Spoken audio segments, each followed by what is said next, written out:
Andhra Pradesh next ముఖ్యమంత్రి ఎవరన్నది ఎన్నికల తర్వాతే నిర్ణయం జరుగుతుందని తన ప్రశ్నలకు పవన్ కళ్యాణ్ గారు జవాబిచ్చినట్టుగా జయకొండ హరిరామజోగ మళ్ళీ ఒక పత్రికా ప్రకటన చేశారు. శుక్రవారం ఉదయం ఆయన ఒక బహిరంగ లేఖను పవన్ కళ్యాణ్ గారికి అందించిన విషయం మనకు తెలుసు. అందులో ఉన్న కంటెంట్ ఏంటంటే, ఓవైపు లోకేష్ గారు ఇక ఈ ఎన్నికల తర్వాత అధికారంలోకి వస్తే చంద్రబాబు నాయుడు గారే ముఖ్యమంత్రిగా ఉంటారు, ఇంకొక మాట లేదు, రెండో థాట్ లేదు, 5 ఏళ్ల పాటు ఆయన ముఖ్యమంత్రిగా ఉంటారని చెప్పినందున లోకేష్ వ్యాఖ్యలని మీరు ఆమోదిస్తున్నారా? మీరు ఇదివరకే ఆమోదించారా?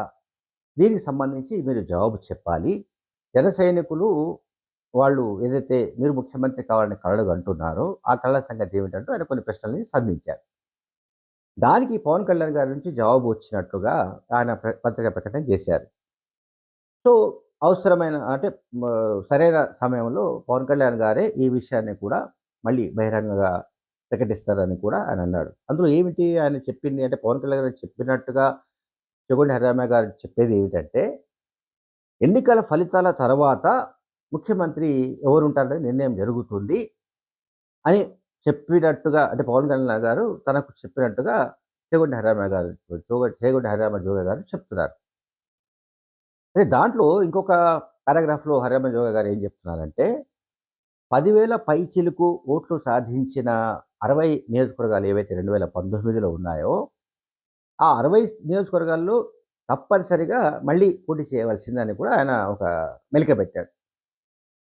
ఇక్కడేమో ప్రాక్టికల్‌గా చూస్తే తెలుగుదేశం పార్టీ 15 ఇస్తుందో, 18 ఇస్తుందో, లేదా 20 ఇస్తుందో తెలియని పరిస్థితిలో జనసేన పార్టీ సతమతమవుతోంది. ఏదో రకరకాల నంబర్స్ వస్తున్నాయి. 27 అని ఒకసారి, 28 అని ఒకసారి, 30 అని ఒకసారి, లేకపోతే ఏదో సంథింగ్ వాట్ రకరకాలుగా ఉన్నాయి. అందులో ఉమ్మడి ఉభయ గోదావరి జిల్లాల వాటా ఎక్కువ ఉండే అవకాశం ఉంటుంది. 10, 12 ఆ 2 జిల్లాల్లోనూ ఇస్తే, రిమైనింగ్ జిల్లాల్లో అక్కడొకటి, అక్కడొకటి అట్లా ఇచ్చే ఛాన్సెస్ ఉంటాయి తప్ప, జనసేన పార్టీకి ప్రతి జిల్లాలోనూ ఇచ్చే పరిస్థితి అటు టీడీపీ వైపు నుంచి లేదు. జనసేన పార్టీ కూడా గట్టిగా పోరాడే పరిస్థితి లేదు. ఎందుకంటే జనసేన పార్టీకి క్యాడర్ లేదు. జనసేన పార్టీకి బలమైన అభ్యర్థులు కూడా లేరు.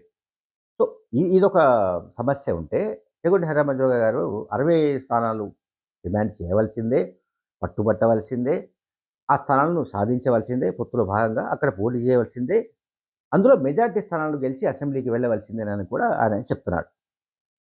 దీని సాధ్యాసాధ్యాలు చాలా కష్టంతో ఇది సాధ్యాసాధ్యాల విషయంలో ఎవరు స్పష్టత ఇవ్వలేని పరిస్థితి అయితే ప్రస్తుతం ఉంది. నేను ఎందుకు చెప్పాను, జనసేన పార్టీకి ఎన్ని సీట్లు టీడీపీ ఇస్తుందో తెలియదు, ఎన్ని సీట్లను జనసేన పార్టీ గట్టిగా కోరుతుందో తెలియదు, ఎన్ని సీట్లకు అక్కడ ఏమంటాం ఒక దగ్గర ఆ లెక్క తెగుతుందో తెలియదు.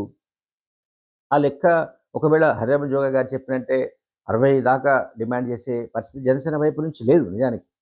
ఎందుకు లేదంటే నేను మళ్ళీ చెప్తాను, జనసేన పార్టీకి అభ్యర్థులు ఉండవచ్చు, కానీ సమర్థులు కావాలి, అర్ధబలం ఉన్నవాళ్ళు కావాలి, ప్రజాదరణ ఉన్నవాళ్ళు కావాలి, గెలిచే స్థాయిలో ఉన్నవాళ్ళు కావాలి.